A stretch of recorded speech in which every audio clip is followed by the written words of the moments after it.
Hi అండి, welcome back to Saubhagya vlogs. Welcome back to one more vlog. అందరూ ఎలా ఉన్నారండి? ఏం చేస్తున్నారు? నేనైతే చాలా బాగున్నాను. మీరు కూడా బాగున్నారని అనుకుంటున్నాను, బాగుండాలని కోరుకుంటున్నాను. ఇది సంక్రాంతి వ్లాగ్ అండి, మంగళవారంది. ఇప్పటి కుదిరిందండి పెట్టడానికి. అర్లీ మార్నింగే 3 o'clock అయితే లేచానండి. ఇంకా పండగ పనులు కదా, కసువులు అయితే ఊడ్చేసుకొని మోప్ అయితే పెట్టేసుకున్నానండి. గడపలకైతే పసుపు రాసేసుకొని బొట్లు పెట్టామనుకోండి, హాఫ్ ది వర్క్ అయితే కంప్లీట్ అయినట్టుగా ఉంటుంది. మీరు కూడా ఇలాగే చేస్తారా? నేనైతే ఎప్పుడు ఇలాగే చేసుకుంటానండి. ఎవ్రీ సాటర్డే ఇంటి పూజ అయినా సరే ఈ విధంగానే చేసుకుంటాను. ఇంకా ఆవు పేడతో అండి గొబ్బెమ్మలు తయారు చేసుకోవాలి కదా. ముగ్గుకు మధ్యలో పెట్టడానికైతే గిన్నె తయారు చేసుకుంటారండి. అందులో నవధాన్యాలు అయితే పోస్తారు.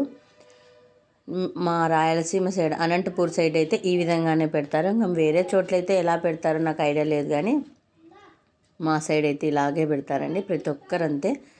ముగ్గు మధ్యలో గిన్నె పెట్టి ప్లేట్ పెట్టి దాంట్లో నవధాన్యాలు వేసి చుట్టూ గొబ్బెమ్మలు అయితే పెడతామండి. ఇక్కడైతే అన్నీ రెడీ చేసుకుంటున్నాను.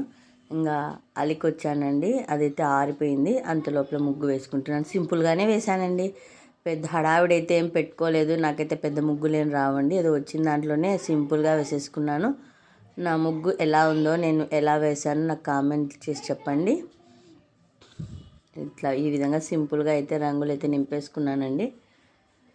టైం ఉండదు కదండి, చాలా పెద్ద పెద్దవి అయినా అందులో నాకు రావులేండి వేయడానికి. ఎందుకంత రాంది ఎందుకు చేయాలి, వచ్చిన దాంట్లో సింపుల్గా ఇదండి ఈ విధంగా అయితే ముగ్గులు వేసేసుకున్నాను. అన్నీ ముగ్గులు వేసేసుకున్నాను. Happy pongal, happy Sankranti. అవునండి, మీ అందరికీ బిలేటెడ్ సంక్రాంతి శుభాకాంక్షలు. చూడండి ఈ విధంగా చుట్టూ అంతా ముగ్గులతోనే నింపేశానండి. అక్కడ నుండి అక్కడ వరకు బార్డర్ వేసేసి, ఇదైతే తులసికోట దగ్గర అండి. ఇక్కడ కూడా అలికేసాను. ఆరే లోపల చిన్నగా ఉంది కాబట్టి చిన్న ముగ్గు ట్రై చేశానండి. సింపుల్గా, వెరీ సింపుల్గా. ఇక్కడ కూడా వేసుకోవాలి కదా, బాగుంటుంది. తులసికోట దగ్గర కూడా ఇంపార్టెంటే కదండి మనకి. ఈ విధంగా అయితే చెరుకు గళ్ళు, ఇక్కడ గుమ్మడికాయ అయితే వేసేసుకున్నానండి. అర్లీ మార్నింగ్ అప్పటికే 4 అలా కావస్తుంది, 4:30 అలా అయిందండి. అంతా కంప్లీట్ అయ్యేసరికి ఇంకోండి ఇక్కడ నవధాన్యాలు, బ్యాళ్ళు, బియ్యము, నువ్వులు, పెసలు, శనగలు, ఉద్దిబ్యాళ్ళు, శనగిత్తనాలు, ఇలా ఆవాలు, ఇవన్నీ కూడా నవధాన్యాల కిందకే వస్తాయండి. ఇవన్నీ మా సైడ్ అయితే ఈ విధంగానే 9 రకాల నవధాన్యాలు అయితే వేస్తాము. చూడండి ఇక్కడైతే రెడీ అయిపోయాను నేను. తల స్నానం చేసేసి అప్పటికి 5 అట్లా అయిందండి, 5:15 అట్లా అయింది. మీ అందరికీ సంక్రాంతి శుభాకాంక్షలు అయితే చెప్తున్నాను. ఇంకా కొత్త డ్రెస్ ఉంటే డ్రెస్ వేసేసుకున్నానండి ఒకేసారి. ఇంకా మళ్ళీ ఎందుకు మార్చడం అని చెప్పేసి ఇంకా తోరణాలు అయితే కట్టేసుకుంటున్నాను. ఫస్ట్ ఈ వర్క్, ఎప్పుడైనా ఈ వర్క్ కంప్లీట్ అయిపోయింది అనుకోండి, మిగతా అవన్నీ వాటంతటవే ఫాస్ట్గా అయిపోతాయి. ఇవే కొంచెం పని ఎక్కువ తీసుకుంటుంది కదండి. చూసే వాళ్ళకు కూడా అర్లీ మార్నింగే గుమ్మం అందంగా ఉంటుంది. లక్ష్మీదేవికి కూడా అలాగే ఇష్టం కదా. అర్లీ మార్నింగే గుమ్మం ముందు ముగ్గు, గుమ్మానికి పసుపు, ఇలా తోరణాలు ఉన్నాయనుకోండి అమ్మవారికి ఎంతో ఇష్టమట. నేను కూడా విన్నాను. కాబట్టి అర్లీ మార్నింగ్ ఈ పని అయితే, బయట పని కంప్లీట్ చేసుకుంటే లోపల పని కూడా ప్రశాంతంగా చేసుకోవచ్చు. మీరు కూడా ఇంతేనా అండి? నేనైతే ఇంతే. ఎవ్రీ సాటర్డే కానీ ప్రతి ఫెస్టివల్కి కానీ నేను ఈ విధంగానే చేసుకుంటానండి. నా వరకు అందరూ ఇలాగే చేయాలి, ఇదే చేయాలని అయితే రూల్ అయితే ఏం లేదండి. నేనైతే ఇలాగే చేసుకుంటాను. అంటే ఫస్ట్ ఇది కంప్లీట్ చేసుకుంటే మనకి ప్రశాంతంగా ఉంటుంది. బయట పని ఉంది అనే ఇంటెన్షన్ ఉండకోకుండా అయిపోయింది అనిపించుకుంటుందండి పని. అలా విధంగా అబ్బా కడుతుంటే ఒకటి పడిపోయిందండి, మళ్ళీ పెట్టేశాను. నా కూతురు తీసిందండి, కాస్త వీడియో అటు ఇటుగా ఉంది, ఏమనుకోవద్దండి. ఇదండి ఇంటి ముందరైతే చిన్న ముగ్గు వేసుకున్నాను. చిన్నది కదా, సందులాగా ఉంటుంది గడప ముందర. అదండి మధ్యలో అలా గిన్నె పెట్టి చుట్టూ 5 గొబ్బెమ్మలు అయితే మేము పెట్టుకుంటామండి. మా సైడ్ అయితే ఇలాగే చేస్తారు, ఎవరైనా అంతే. మా అనంతపూర్ సైడ్ అయితే మేము ఇలాగే పెడతామండి. ఇంకా పువ్వులు వేసేసి గడపల దగ్గర గొబ్బెమ్మల దగ్గర దీపం అయితే వెలిగించుకుంటాము. ఈ విధంగా అన్నీ అలంకరించుకుంటూ వెళ్ళాను. గడపలకి పసుపు రాశాను కదండి, పూలు పెట్టి అలంకరించుకుంటున్నాను, పసుపు కుంకుమ వేసి. మా సైడ్ అయితే ఇలాగే చేసుకుంటారండి. ఫస్ట్ ఈ పని కంప్లీట్ అయిపోవాలి, ఎందుకంటే సంక్రాంతి అంటే స్పెషల్ ఇదే కదండి, ముగ్గు గొబ్బెమ్మలే. ఫస్ట్ అక్కడ దీపం వెలిగించేసి సూర్యునికి మొక్కున్నామనుకోండి, ఇంకా అదే చాలు. తర్వాత పూజా కార్యక్రమం అనేది నిదానంగా చేసుకోవచ్చు. ఇక్కడ కూడా పెట్టేసి ఇంటి ముందరు వీధి గుమ్మం వైపు అండి ఇది, ఇక్కడ పెట్టేస్తున్నాను. ఇంకా తులసి కోట దగ్గర కూడా అండి పెట్టేశాను. అక్కడ వాటర్ పోసేసి ఫస్ట్ అమ్మకి పూజ చేసేసుకుందామని చెప్పి ఈ తులసి కోట కొత్తగా కట్టించుకున్నానని. అవతల వైపు అయితే ఉందండి, కానీ దాంట్లో టెంకాయని పెట్టడం వల్ల అది అలాగే చెట్టుగా మలిచేసి పెద్దగా వచ్చేసిందండి. అందుకని నేను ఇటు సైడ్ కట్టించుకున్నాను. ఇంకా తనకి పెయింట్ వేసి అతను రాలేదండి. కానీలే, సంక్రాంతికి ఫస్ట్ పూజ అయితే అయిపోవాలని చెప్పేసి చెట్లను అయితే పెట్టేసుకున్నాను. దీపం వెలిగించి గొబ్బెమ్మల దగ్గర ఒక దీపము, అమ్మవారి దగ్గర ఒక దీపము, ఉసిరి చెట్టు, ఇది ఉసిరి చెట్టు అండి చిన్నగా. ఇంకా ఇది కూడా కొత్తగానే పెట్టుకున్నాను. యువతల సైడ్ కూడా పెద్దది ఉంది ఉసిరి చెట్టు, కాకపోతే మనం తులసి చెట్టు ఇక్కడ మార్చుకున్నాం కనుక అందుకని ఉసిరి చెట్టు కూడా పెట్టినానండి కొత్తది ఒకటి. మళ్ళీ మీకు పెయింట్ వేసిన తర్వాత మీకు ఒకసారి చూపిస్తాను నేను. చూడండి, ఫస్ట్ ఇక్కడ పూజ చేసేసుకుంటున్నాను నేను. ప్రశాంతంగా ఉంటుందండి. ఫస్ట్ బయట వర్క్ అయిపోయిందంటే హ్యాపీగా ఇంట్లో పని చేసుకోవచ్చు. ఎక్కువ హడావిడి లేకోకుండా ప్రశాంతంగా లోపల వర్క్ అయితే నిదానంగా చేసుకోవచ్చండి. రెండు పెట్టుకున్నాం అనుకోండి, బయట లోపల అన్నట్టు లేకుండా ఫస్ట్ ఇక్కడ టెంకాయ అయితే కొట్టేసుకుంటున్నాను, పండగ కాబట్టి. అన్ని పండగలకు కాకపోయినా కొన్ని పెద్ద పండగలకి ఇంపార్టెంట్ దానికైతే నేను తులసి కోట దగ్గర ఇట్లా టెంకాయ అయితే కొట్టేసుకుంటానండి నేను. ఫస్ట్ అమ్మవారికి కార్తీక మాసంలో కానీ ఇట్లా పండగలప్పుడు కానీ ఫస్ట్ అమ్మవారి దగ్గర పూజ చేసేసుకుంటాను. ఇంకా హారతి కూడా ఇచ్చేసానండి. హారతి ఇచ్చేస్తే ఇంకా అమ్మవారికి పూజ ఎంత అయిపోతుంది. సూర్యుడికి అలా మొక్కేసుకున్నాను, ఎందుకంటే ఇది సూర్యుడికి కూడా సంబంధించిండేదే కదండి పండగ. ఆయన మకర రాశిలోకి మారుతాడు కనుక ఇది మకర సంక్రాంతి కానీ పేరు కూడా వచ్చింది కాబట్టి ఆయనకు కూడా ఇప్పుడు ఇంపార్టెంటే. అక్కడ ప్రదక్షిణాలు అయితే చేసుకొని మొక్కేసుకున్నాను. ఇదండి, ఈ విధంగా అయితే పూజ చేసుకున్నాను. ఉసిరి చెట్టు చిన్నగా ఉంది కదా, ఇంకా మళ్ళీ దానికి పెయింట్ వేసిన తర్వాత నేను మీకు చూపిస్తానండి ఇంకొకసారి. ఇంకా గడపల దగ్గర అయితే దీపం వెలిగించుకుంటాను. గడప దగ్గర కూడా రెండు గొబ్బెమ్మలు అయితే పెడతామండి. రెండు ఇటు సైడ్ రెండు, అటు సైడ్ రెండు, గడపకి ఇరువైపులా పెట్టేసుకొని అలా దీపాలు అయితే వెలిగించుకుంటాము. అప్పటికే 6:30 అయిపోయిందండి అక్కడంతా చేసుకొని వచ్చేసరికి.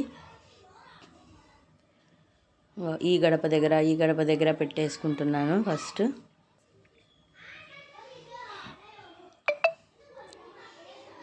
పక్కన పిల్లలు బాగా ఆడుకుంటున్నారు, హాలిడేస్ కదండి, కొంచెం సౌండ్స్ ఇగ్నోర్ చేసేయండి. ఈ విధంగా గడపలను అయితే నేను ఇక్కడ కూడా వీధి గుమ్మంలో కూడా దీపం అయితే వెలిగించుకొని అగరబత్తీలను అయితే వెలిగించేసానండి. మేమైతే ఇదే విధంగా చేసుకుంటామని మా అనంతపూర్ సైడ్ అయితే మా పద్ధతి అయితే ఇదేనండి. ఒక్కొక్క ప్రాంతంలో ఒక్కొక్క పద్ధతి ఉంటుంది కదండి. మా ప్రాంతం సైడ్ అయితే ఈ విధంగానే చేసుకుంటారు. అది కొంచెం ఫాస్ట్ ఫార్వర్డ్లో పెట్టినానండి, వీడియో లెంత్ ఎక్కువగా ఉందని చెప్పేసి. ఇదండి, అన్నీ ఒకసారి అలా ప్రశాంతంగా హడావిడిగా చేసి వచ్చేసాను కదా, అందుకు ఒకసారి వీడియో ప్రశాంతంగా తీసుకుంటున్నాను అన్ని వైపులా ఎలా చేశాను అని చెప్పేసి. కొంచెం లైటింగ్ వచ్చింది కదండి, సూర్యుడు వెలుగు వచ్చేసింది.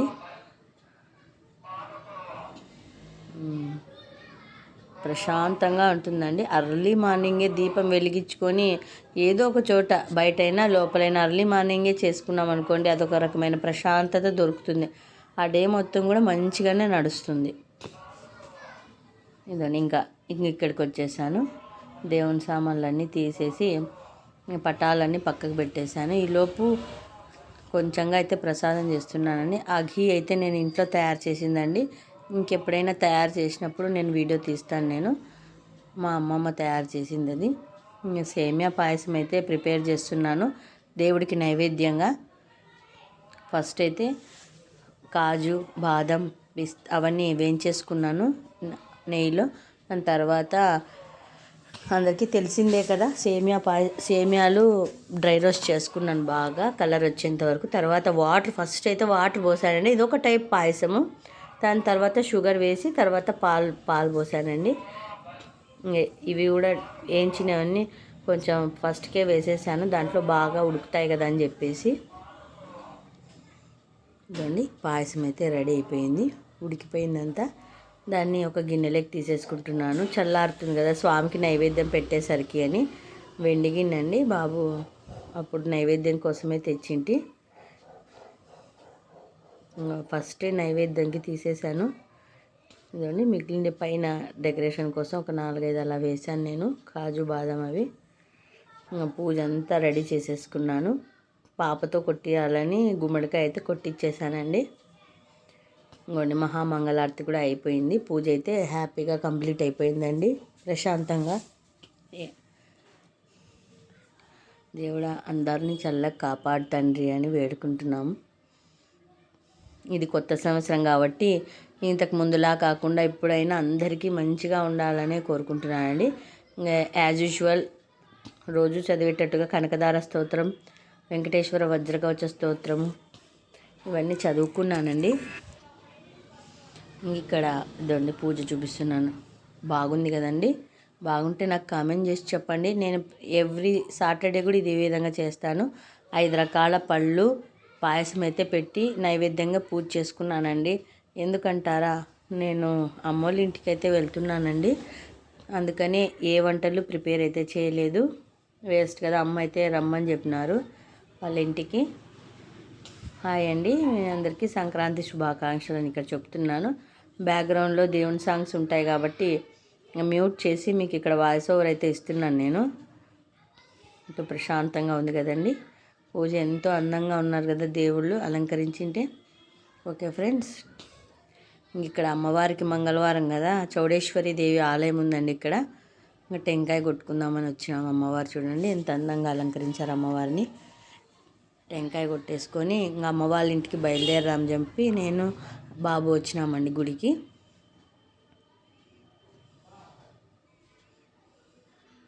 ప్రతి పండక్కి వస్తామండి ఇలా అమ్మవారికి టెంకాయ సమర్పి. ఓ పక్క స్వామి ఇరుముళ్ళు అయితే జరుగుతున్నాయండి, అయ్యప్ప మాలవి. చూడండి కాసేపు అలా గుళ్ళో కూర్చున్నాము. ఓవైపు అయ్యప్ప ఇరుముళ్ళు జరుగుతున్నాయి. ఇంటికి వచ్చి పిల్లలకి పాయసం పెట్టేసి నేను కాస్త అలా తినేసానండి ప్రసాదంగా. చాలా బాగా వచ్చిందండి పాయసము, చాలా టేస్టీగా కుదిరింది. అంతే కదండి, రోజు చేసేదానికన్నా పండగలో చేస్తే చాలా టేస్టీగా ఉంటుంది. ఇంకా అమ్మ వాళ్ళ ఇంటికి వచ్చేసాము. చూడండి అమ్మ కూడా తలిగేసి టెంకాయ అయితే కొట్టేశారు. కుడుములు, చిత్రాన్నము, వైట్ రైసు, పొడియాలు, మజ్జిమిరపకాయలు, తర్వాత ఓలిగ రసం. ఇది స్పెషల్ అండి, చాలా బాగుంటుంది ఓలిగ రసం. ఇవి ప్రిపేర్ చేశారమ్మ. లంచ్ అయితే కంప్లీట్ అయిపోయింది మాది. ఇంక అక్కడ ఏం తినలేదు కదా, పాయసం ఒకటే తిన్నాం కదా, ఇంక అందరం తినేసాము కూర్చొని. అప్పటికే 2 o'clock అవుతుంది. ఇదండి కుడాలు. మళ్ళీ అప్పటికప్పుడు కొన్ని మాత్రమే చేసిందమ్మ. నేను వచ్చిన తర్వాత ఇంకొన్ని చేయొచ్చు కదా అని చెప్పేసి ఇదండి నేను కూడా అల్లాను, కొన్ని నేర్చుకుంటున్నాను. నాకు రావండి ఇవి బేసిక్గా. ఇవి మాకు స్పెషల్ అండి, కుడాలు కానీ ఓలిగలు కానీ మా సైడ్ అయితే ఇవే చేసుకుంటారు ఫెస్టివల్ వస్తే. ఈ విధంగా పూర్ణం చిన్న పూరీల్లా ఒత్తుకొని గోధుమ పిండి, అందులో పూర్ణం అంటే శనగబ్యాళ్ళు ఉడకబెట్టి బెల్లం వేసి గ్రైండ్ చేస్తారండి, అదే పూర్ణం అంటారు. దాన్ని ఇలా రేకుల్లో పెట్టేసి కాస్త కొద్దిగా పెట్టి దాన్ని ఇలా మడుచుకోవాలండి. ఇదండి పూర్ణం అంటారు దీన్ని. వీటితోనే చారు చేస్తారు, చాలా టేస్ట్ వస్తుంది. ఈ విధంగా అన్నీ రెడీ చేసుకొని ఉన్నవన్నీ కంప్లీట్ చేసుకున్నామండి ఆఫ్టర్నూను. మిగిలినవన్నీ ఈవినింగ్ టైంలో వేడివేడిగా చేసి ఇచ్చింది అమ్మ మళ్ళీ. ఓకే ఫ్రెండ్స్, ఈ వీడియో ఇది మా ఇంటి సంక్రాంతి పండుగ అండి. మేమైతే ఎలా జరుపుకున్నామనేది ఈ వీడియో మీతో షేర్ చేసుకుంటున్నాను. మీరు ఎలా జరుపుకున్నారనేది నాకు కామెంట్ చేసి చెప్పండి. చాలా బాగా వచ్చాయి కదా. మేమైతే ఈ విధంగానే చేసుకుంటానని. మీ సైడ్ అయితే కుడుములనే ఉన్నాయో లేదో నాకైతే తెలియదు, కానీ మా అనంతపూర్ సైడు మా రాయలసీమ సైడ్ అయితే చేసుకుంటారని, వెరీ ఫేమస్ వంట. ఓకే ఫ్రెండ్స్, ఈ వీడియో అయితే ఇంతటితో ఎండ్ చేస్తున్నాను. లైక్ చేసి, షేర్ చేసి, కామెంట్ చేయండి. Okay, thanks for watching. Bye, take care.